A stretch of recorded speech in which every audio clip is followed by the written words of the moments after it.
नमस्ते। मैं हूं doctor Amit Mishra, radiologist, perfect imaging, Haldwani. और आज हम बात करेंगे फीटल एकोकार्डियोग्राफी के बारे में, जो कि पेट में पल रहे बच्चे के दिल की सूक्ष्म जांच है।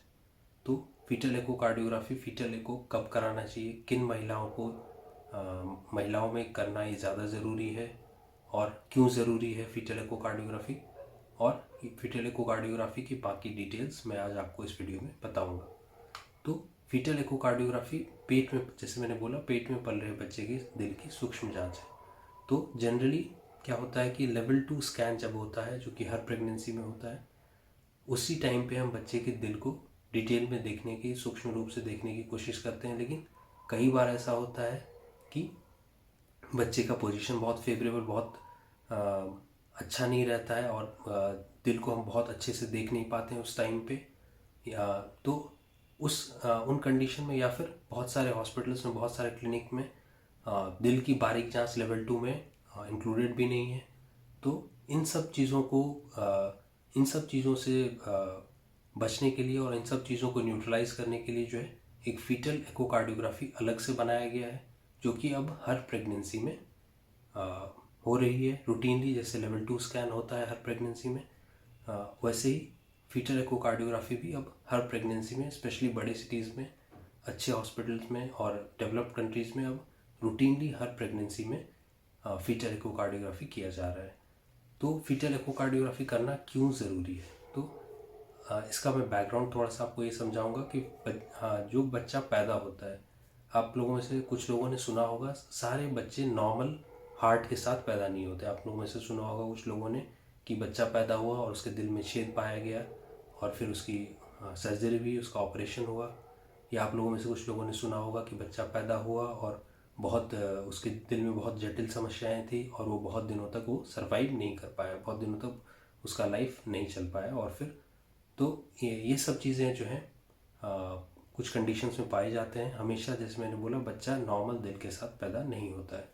तो अगर हम फीटल एकोकार्डियोग्राफी करेंगे और हम दिल को बहुत अच्छे से कोशिश करेंगे एवेलुएट करने की, तो हम जो दिल की गंभीर जटिल समस्याएं हैं, जटिल बीमारियां हैं, उसको हम अर्ली प्रेगनेंसी में, प्रेगनेंसी के 18 से 24 वीक्स के बीच में जनरली हम करते हैं फीटल एकोकार्डियोग्राफी।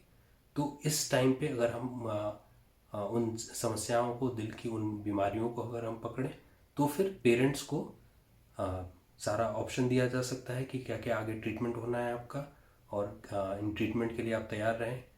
तो ये ऑप्शन पेरेंट को दिया जा सकता है। दूसरा ऑप्शन ये दिया जा सकता है कि दिल में बहुत जटिल समस्या है और बच्चे का आगे सर्वाइवल बहुत अच्छा नहीं है, मल्टीपल सर्जरीज, बहुत सारी सर्जरीज करने होंगे, तो अगर आप चाहें तो अबॉर्ट कर सकते हैं, ये भी ऑप्शन दिया जा सकता है। तो ये सब चीज़ें हम कर सकते हैं फीटल एकोकार्डियोग्राफी करने के बाद, अगर हमें हार्ट में, बच्चे के दिल में कोई गंभीर समस्या मिले तो इसलिए फीटल एकोकार्डियोग्राफी करना बहुत ज़रूरी हो जाता है। क्योंकि जो बच्चा पल रहा है, उसके दिल में अगर कोई जटिल समस्या है, तो हार्ट में जनरली क्या होता है कि बहुत छोटा सा स्ट्रक्चर है और इसको आगे बर्थ के बाद इसको ठीक करने के लिए मल्टीपल सर्जरीज कई बार करने पड़ते हैं। यानी कि एक सर्जरी से नहीं होता है और 2-3 स्टेप्स में उस सर्जरी को करना पड़ता है। अब जो पेरेंट्स हैं, हर पेरेंट फाइनेंशियली, इकोनॉमिकली और मेंटली इस चीज़ के लिए प्रिपेयर्ड नहीं होता है। हर पेरेंट जो है इस चीज़ के लिए तैयार नहीं होता है कि हम इतनी सर्जरीज करवाएं अपने बच्चे में, या हम इतना ज़्यादा हम इस पर खर्च कर पाएँ। उनका कंडीशन कभी अच्छा नहीं होता है।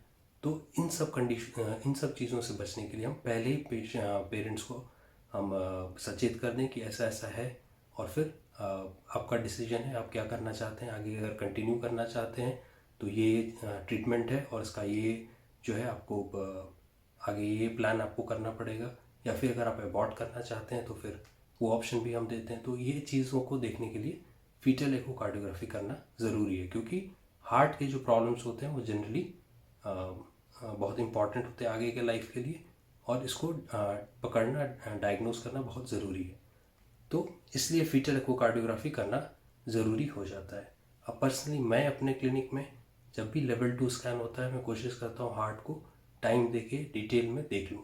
लेकिन जैसे मैंने बोला, हर बार ये करना पॉसिबल नहीं है और कई बार ये बहुत कठिन हो जाता है, स्पेशली अगर मदर का वेट ज़्यादा है, ओबीस है मदर, या फिर बच्चे का पोजीशन कई बार बहुत ही अनफेवरेबल रहता है और हार्ट देखना बहुत टफ रहता है।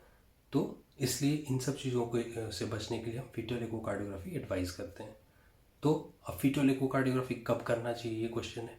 तो फीटल इको का बेस्ट टाइम मेरे हिसाब से 20 वीक्स के अराउंड है। वैसे तो 18 से 24 वीक्स के बीच में जब भी लेवल 2 आप कराने आते हैं, 18 से 24 वीक, उसी टाइम पे हम बहुत अच्छे से कर सकते हैं फीटल इकोकार्डियोग्राफी।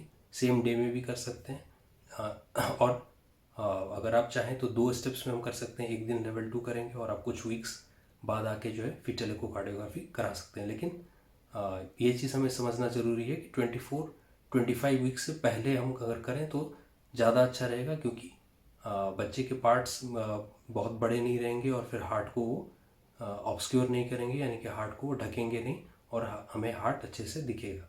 तो जो बेस्ट टाइम रहेगा वो 20 से 24 हफ्ते के बीच का जो टाइम रहेगा वो सबसे बेस्ट टाइम रहेगा। लेकिन हम फीटल इकोकार्डियोग्राफी आगे भी कर सकते हैं 25 वीक्स के 25 हफ्ते के बाद भी प्रेगनेंसी में करते हैं। लेकिन फिर जो है थोड़ा सा जो इमेज क्वालिटी होगी और जो हमारा टेस्ट होगा, जो जांच ये इको होगी, वो उतना अच्छा नहीं होगा फिर। तो ये है बेस्ट टाइम जो है वो है 20 से 24 हफ्ता। तो इसलिए फीटल इकोकार्डियोग्राफी को जो है मैंने आपको पूरा समझाया कि क्यों करना ज़रूरी है। एक दो चीज़ें मैं और इसमें बोलना चाहूँगा। एक मैं आपको अपने क्लिनिक का एग्जांपल देना चाहूँगा। एक फ़ीमेल हमारे पास आई थी और वो आई थी अराउंड 9th मंथ में, अपने 9वें महीने में उनका डिलीवरी होने वाला था। और उस टाइम पे वो आई थी एक डॉपलर एवेल्यूएशन कराने, डॉपलर अल्ट्रासाउंड के लिए वो आई थी। और हमें उस टाइम पे हमने दिल को जब देखा तो मुझे देख के लगा कि ये तो बहुत ही अब नॉर्मल है, और मैंने फिर रिपोर्ट में पूरा लिखा। और वो दिल जो था उसमें इतनी जटिल समस्याएं थी कि उनको 2-3 स्टेप्स का ऑपरेशन आगे कराने का सुझाव दिया गया। तो अब उस टाइम पे आप सोच सकते हैं कि अगर 9वें महीने में या 8वें महीने में या आप डिलीवरी होने वाला है, उस टाइम पे अगर किसी की प्रेगनेंसी में अगर बच्चे को ऐसा दिल का जटिल समस्या डिटेक्ट हो, तो उस टाइम कितना मानसिक तनाव बढ़ेगा। क्योंकि अब उनके पास कोई ऑप्शन नहीं है, डिलीवर तो होना ही है बच्चा। 9वें महीने में अबॉर्ट करना बहुत मुश्किल है और नहीं करते हैं जनरली अबॉर्ट। तो अब उनको सर्जरीज कराने ही पड़ेंगे, और फिर सर्वाइवल भी कहना मुश्किल है कि कितना सर्जरीज के बाद भी कितना अच्छा रहेगा, ये कहना बहुत कठिन है। तो इसलिए अगर वो शुरुआत में वही चीज़ डिटेक्ट हो जाता तो फिर उनके पास ऑप्शन रहता कि वो अबॉर्ट करना चाहें या कंटिन्यू करना चाहें। अगर कंटिन्यू करना चाहें तो फिर आगे वो ट्रीटमेंट अपने प्लान करके चल सकते हैं। तो इसलिए फीटल इकोकार्डियोग्राफी करना शुरुआत में ही जो है, जैसे मैंने बोला 20 से 24 वीक्स के बीच में, इस पीरियड में अगर आप करें तो ज़्यादा बेहतर रहेगा। तो ये है फीटल इकोकार्डियोग्राफी की बात। अब किन फीमेल्स